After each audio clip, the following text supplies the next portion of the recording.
শিক্ষার্থীবৃন্দ, আশা করি তোমরা ভালো আছো। আমি আজকে আবার উপস্থিত হলাম আরেকটা বীজগাণিতিক সূত্র এর অনুসিদ্ধান্ত কিভাবে প্রমাণ করা যায় সেটা হলো অভিজ্ঞতার মধ্যে দিয়ে কিভাবে আমরা প্রমাণ করতে পারি সেই ব্যাপারটা নিয়ে আজকে আবার হাজির হলাম। গতদিনের ক্লাস আমরা যেটা করিয়েছিলাম ওই ক্লাসেরই ওই যে সূত্র a + b whole cube equal to a cube plus 3a² b plus 3ab² b cube, ওই সূত্রের একটা অনুসিদ্ধান্ত আছে তোমরা জানো, সেটা হলো যে a cube plus b cube equal to a plus b whole cube minus 3ab into a plus b। এই সূত্রটা কিভাবে প্রমাণ করতে পারি, বাস্তব অর্থাৎ অভিজ্ঞতার মধ্যে দিয়ে কিভাবে প্রমাণ করতে পারি সেটা আজকের আলোচ্য বিষয়। তার আগে কিছু কথা না বললেই নয়, আমি সবার কাছে জন্য একটা মেসেজ থ্রো করতে চাচ্ছি। আমরা দেখছি আমরা কখনোই জানো কোনোভাবেই আমরা আগের কারিকুলামে যে পদ্ধতি শুধু বোর্ডে অঙ্ক করানো, বোর্ডের অঙ্ক করিয়ে ওইটা সূত্র গাণিতিকভাবে প্রমাণ করে দেয়, এর মধ্যে যেন সীমাবদ্ধ না থাকি। কারণ এই কারিকুলামের একটা বিশেষ বৈশিষ্ট্য হলো এই কারিকুলাম অভিজ্ঞতার মধ্যে দিয়ে যাইতে হবে। আমরা যদি অভিজ্ঞতার মধ্যে না যাই, আগের কারিকুলামের ওই বোর্ড ভিত্তিক এবং এই লিখিত ভিত্তিক এর মধ্যে যদি সীমাবদ্ধ থাকি তাহলে এই কারিকুলামের কোথাও পৌঁছানো যাবে না। তার আগে আমি আরেকটা কথা বলে রাখি, আমি নতুন কারিকুলামের বিজ্ঞান মাস্টার ট্রেনার, উপজেলা মাস্টার ট্রেনার, সেই হিসাবে আমি নিয়েই আলোচনা করছি। আশা করি আপনাদের সবার অনেক উপকার হবে, আর কিভাবে গণিতের অভিজ্ঞতার মধ্যে দিয়ে যেতে হয় সেটাও আপনারা ভালোভাবে বুঝতে পারবেন। আশা করি ক্লাসগুলো খুব মনোযোগ সহকারে দেখবেন, শেয়ার করবেন, কমেন্ট করবেন এবং অন্যকে দেখার সুযোগ করে দেবেন। তো আমি আর কথা না বাড়িয়ে ক্লাস শুরু করতে যাচ্ছি। আসুন দেখে নিই ক্লাসটা। প্রথমে আমাদের আজকে যে অভিজ্ঞতার মধ্যে যে সূত্রটা, সেই সূত্রটা আগে আমি একটু দেখে নিই। লক্ষ্য করো, এখানে আমি যে সূত্রটা প্রমাণ করতে যাচ্ছি মানে অভিজ্ঞতার মধ্যেই দিয়ে প্রমাণ করতে যাচ্ছি। গাণিতিকভাবে প্রমাণ আমরা আগের কারিকুলামে করেছি, গাণিতিকভাবে প্রমাণ কিছুই না, জাস্ট গাণিতিকভাবে ইজিলি প্রমাণ করা যায় সেটা আমরা প্রমাণ করিয়েছি। বাট এই কারিকুলামের মুখ্য উদ্দেশ্য গাণিতিকভাবে প্রমাণ করা না, এই অভিজ্ঞতার মধ্যে দিয়ে যাওয়া। অভিজ্ঞতার মধ্যে দিয়ে যদি প্রমাণ করতে না পারি তাহলে এই কারিকুলামের সুফল আমরা পাবো না। এই কারিকুলামের যে মুখ্য উদ্দেশ্য সেখানে কখনোই আমরা পৌঁছাতে পারবো না। আমি কথা না বাড়িয়ে চলে যাচ্ছি। দেখো বন্ধুরা, আমরা যেটা করতে গিয়েছি সেটা হচ্ছে যে a cube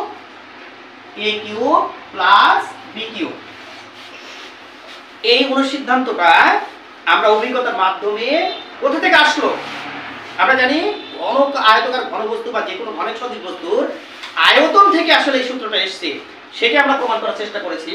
a cube plus b cube equal to, আমরা প্রমাণ করে দেখাবো যে কিভাবে a প্লাস b হোল মানে a plus b whole cube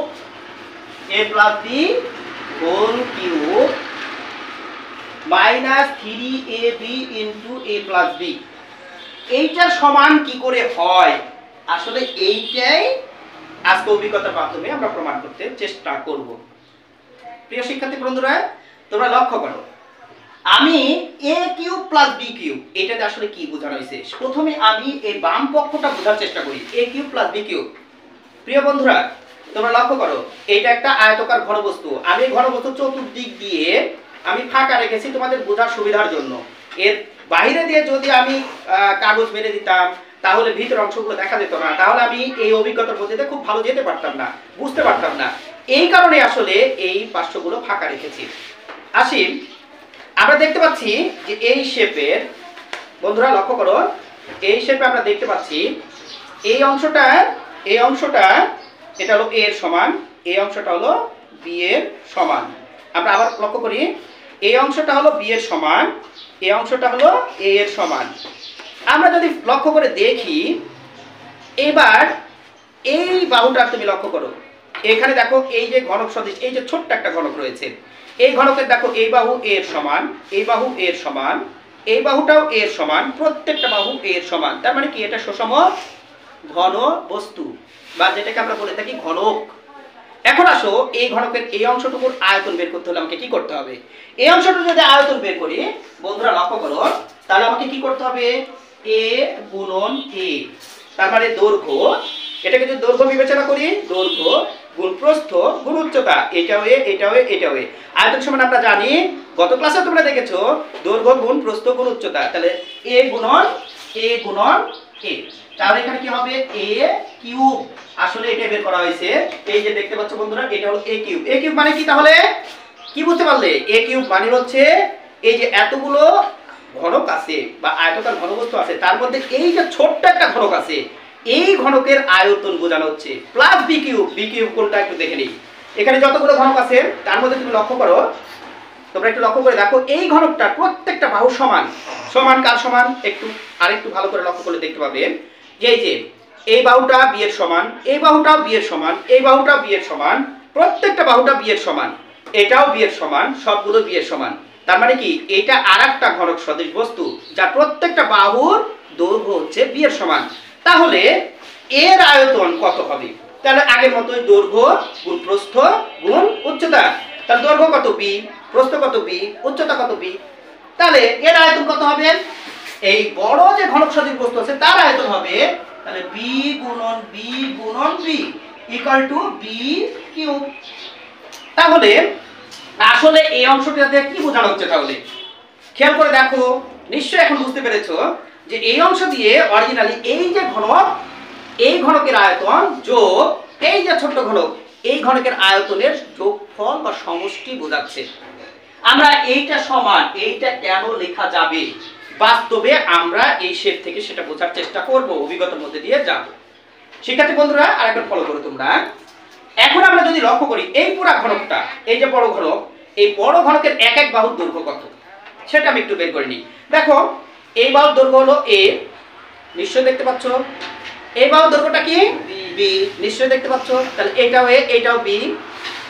ওকে, তাহলে এই যে বড় ঘনকটা, পুরা ঘনকটা, এর এক বাহুর দৈর্ঘ্য কত হচ্ছে? দেখো সম্পূর্ণ ঘনকের এক বাহু, তাহলে a প্লাস b এর সমান হবে। এই যে a আর প্লাস b। এখন প্রশ্ন হলো, এই সম্পূর্ণ ঘনকের এক বাহুর দৈর্ঘ্য যদি a প্লাস b হয়, তাহলে টোটাল ঘনকের আয়তন কত হবে? তাহলে এইটাও দেখো a প্লাস b এর সমান, দৈর্ঘ্য এটাও দেখো a প্লাস b এর সমান, এটাও a প্লাস b এর সমান, প্রত্যেকটা বাহু a প্লাস b এর সমান। তাহলে একইভাবে যদি আমি আবার হিসাব করি তাহলে কি হবে? আমি যদি আয়তন বের করি তাহলে দৈর্ঘ্য সমান কত লিখতে পারবো আমরা? শিক্ষার্থী বন্ধুরা লক্ষ্য করো, তাহলে a প্লাস b দৈর্ঘ্য ইনটু প্রস্থ, এটা দৈর্ঘ্য এটা প্রস্থ, তাহলে প্রস্থটা কত লিখতে পারবো? আবার a প্লাস b। এবং উচ্চতা কত লিখতে পারবো? একই সমান, তাহলে আবার a প্লাস b। তাহলে a plus b into a plus b into a plus b। শিক্ষার্থী বন্ধুরা লক্ষ্য করো, a plus b into a plus b into a plus b, তাহলে a প্লাস b সবার উপর পাওয়ার আছে একটা করে। কয়টা করে? একটা। তাহলে এক এক এক পাওয়ার করে আছে, তাহলে একটা কমন নেব a প্লাস b, আর কি করব? এর পাওয়ার গুলো যোগ করে দেব। যোগ করে দিলে দেখো a plus b whole cube হয়। তাহলে a plus b whole cube করলে আমি পুরা ঘনকটার আয়তন পাচ্ছি। তাহলে শিক্ষার্থী বন্ধুরা এখানে দেখো এই সূত্রের এই অংশ সমান এটা পুরোটা এই অংশ লেখা হয়েছে। তাহলে এখানে লেখা হয়েছে a plus b whole cube. a plus b whole cube মানে কি? পুরা ঘনকটার আয়তন, পুরা বড় ঘনকটার আয়তন। তোমরা সবাই লক্ষ্য করো মনোযোগ সহকারে, পুরা ঘনকটার আয়তন। তাহলে পুরা ঘনকটার আয়তনের মধ্যে থেকে এই পক্ষের যদি সমান বানাতে চাই, তাহলে এইটুকের যোগফল আর এইটুকের যোগফল যদি সমান বানাতে চাই অংশটাকে, তাহলে কি করা লাগবে বলো তো বন্ধুরা? তাহলে পুরা এই যে ঘনকের আয়তন থেকে এই অংশ, এই অংশ, এই অংশ, এই অংশ, এই অংশ, এই অংশ, এই সম্পূর্ণ ঘনকের আয়তনগুলো কি করতে হবে? বিয়োগ করতে হবে। শিক্ষার্থী বন্ধুরা তোমরা একটু লক্ষ্য করে দেখো তো, এই রকম শেপ, এই রকম ঘনক কয়টা আছে? বা এই রকম ঘনকটা, এই ঘনকটার দৈর্ঘ্য প্রস্থ যদি লিখি, এটা আয়তাকার ঘনবস্তু অ্যাকচুয়ালি, এটা যদি আমরা করি তাহলে দেখো এটা হলো দৈর্ঘ্য। আমরা যদি লক্ষ্য করি তাহলে এটা হলো প্রস্থ, এটা দৈর্ঘ্য এটা প্রস্থ। এটা কি হচ্ছে তাহলে? এটা দেখো দৈর্ঘ্য, এটা দৈর্ঘ্য, এটা হলো প্রস্থ, এটা হলো উচ্চতা। তাহলে দৈর্ঘ্যটা কার সমান বন্ধুরা? দেখো তো b এর সমান। প্রস্থটা কার সমান? a এর সমান। উচ্চতাটা কার সমান? b এর সমান। তাহলে এই ঘনকের যদি আয়তন বের করি, এই ঘনকের আয়তনটুকু total a plus b whole cube এই ঘনকের আয়তন থেকে বিয়োগ করতে হবে। তাহলে এই ঘনকের আয়তনটুকু যদি বের করি, দেখো এটা বড় ঘনকের আয়তন, এখানে লিখেছে বড় ঘনকের আয়তন। তাহলে একটা ঘনকের আয়তন যদি আমরা বের করি তাহলে কত পাচ্ছি? খেয়াল করে দেখি আমরা, এই যে দেখো বড় আয়তকার ঘনবস্তুর আয়তন, এটা যদি বের করি তাহলে এর পরিমাণ আমরা কি পাচ্ছি? দেখো তো, এই যে পাচ্ছি হলো দৈর্ঘ্য গুণ প্রস্থ। তাহলে দৈর্ঘ্য কত? b এর সমান। তাহলে একটা b, এখানে b স্কয়ার মানে একটা b আসলো, প্রস্থগত বি এর সমান এ চলে আসলো। আরেকটা হলো উচ্চতা, উচ্চতা কার সমান বন্ধুরা? বি এর সমান। তাহলে আরেকটা বি যদি গুণ করি তাহলে এখানে কি আসছে? আমি একবার লিখে দিয়েছি, আরেকবার লিখছি। তাহলে বি গুণন এ, নিশ্চয়ই বুঝতে পেরেছো এটা আসছে। এটা সমান লেখা যায়, দেখো তো কি লেখা যায়? এ থেকে গেল আর বি করতে হলে বি স্কয়ার হয়। আচ্ছা বন্ধুরা লক্ষ্য করো তো, এখানে এইরকম আয়তাকার ঘনবস্তু কয়টা আছে? এই একটা, আমরা যদি লক্ষ্য করি এই পাশে একটা, কয়টা হলো? দুইটা। এই পাশে আরেকটা আছে, কয়টা হলো? তিনটে। এখন এই আয়তাকার ঘনবস্তুর এইগুলো কিন্তু আমার এই সূত্রের মধ্যে আছে, এটা a + b হোল কিউবের মধ্যে এটা আছে, তাহলে এটা বিয়োগ করতে হবে এই দুটো যোগফল পেতে হলে। এখন তাহলে আমি যদি এখন এই তিনটা আয়তাকার ঘনবস্তুর, বড় তিনটা আয়তাকার ঘনবস্তুর আয়তন যদি বের করি, তাহলে একটার আয়তন বের করে 3 দ্বারা গুণ করে দিলে পাওয়া যাবে। এই জন্য 3ab² লেখা হয়েছে। নিশ্চয়ই বুঝতে পেরেছো? এরপর আসো, যেহেতু টোটাল ঘনকের আয়তনের মধ্যে থেকে আমাকে কি করতে হবে? শুধু a³ + b³ এই দুইটা ঘনকের আয়তনের যোগফল বের করতে হবে।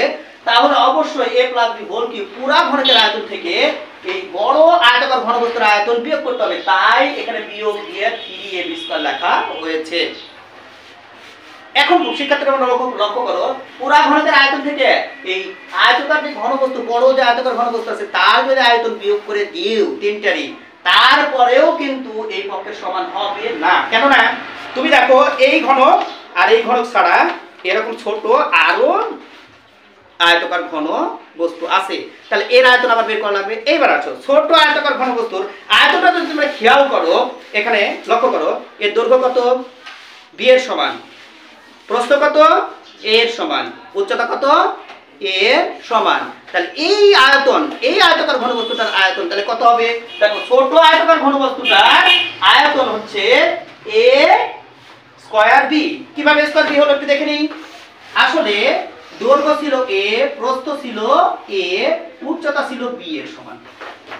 তাহলে a আর a গুণ করলে স্কয়ার আর b, তাহলে ছোট আয়তাকার ঘনবস্তু অর্থাৎ এই অংশের আয়তন পাওয়া গেল a²b। আচ্ছা বন্ধুরা লক্ষ্য করো, এই রকম আয়তাকার ঘনবস্তু আছে কয়টা? 1, এই পাশে একটা 2, তারপরে লক্ষ্য করো এই পাশে একটা 3টে। তাহলে সমগ্র এই তিনটা আয়তাকার ঘনবস্তুর আয়তনই টোটাল আয়তাকার ঘনবস্তুর আয়তন থেকে আবার বিয়োগ করতে হবে। তাহলে এই তিনটার আয়তাকার ঘনবস্তুর আয়তন বের করতে হবে। সেটা বন্ধুরা তোমরা লক্ষ্য করো, এই জন্যই আমি a²b কে 3a²b দ্বারা গুণ করছি, 3 দ্বারা গুণ করে 3a²b বানাইছি। কারণ 3a²b বের করলে এরকম তিনটা আয়তাকার ঘনবস্তুরই আয়তন পাওয়া যাবে। এখন লক্ষ্য করো শিক্ষার্থী বন্ধুরা, পুরা আয়তাকার ঘনবস্তুর মধ্যে থেকে আমি যদি এই আয়তাকার ঘনবস্তু আর এই আয়তাকার ঘনবস্তু মোট 6টা আছে, এদের আয়তন যদি বিয়োগ করে দিই তাহলে নিশ্চয়ই বিয়োগফল কি থাকছে? এই ঘনকের আয়তন অর্থাৎ b³ আর এই যে ঘনকের আয়তন a³ এর সমষ্টির সমান যে জায়গাটুকু ফাঁকা থাকছে ওই আয়তনটুকু অবশিষ্ট থাকছে। এই জন্য আমরা করছি কি, দেখো লক্ষ্য করো, a + b হোল কিউব এর থেকে বিয়োগ করে দিছি ওই যে বড় আয়তাকার ঘনবস্তু যেটা রয়েছে সেটা বিয়োগ করে দিছি, এবং ছোট আয়তাকার ঘনবস্তু যে তিনটা ছিল সেটা বিয়োগ করে দিছি। বিয়োগ করলে এই বিয়োগফলটা অবশ্যই a³ + b³ এর সমান হবে। আশা করি বুঝতে পেরেছো। ক্লাসটা এ পর্যন্তই। আগামী ক্লাস দেখার জন্য আবারও আমন্ত্রণ জানাচ্ছি। সবাইকে ধন্যবাদ। খোদা হাফেজ।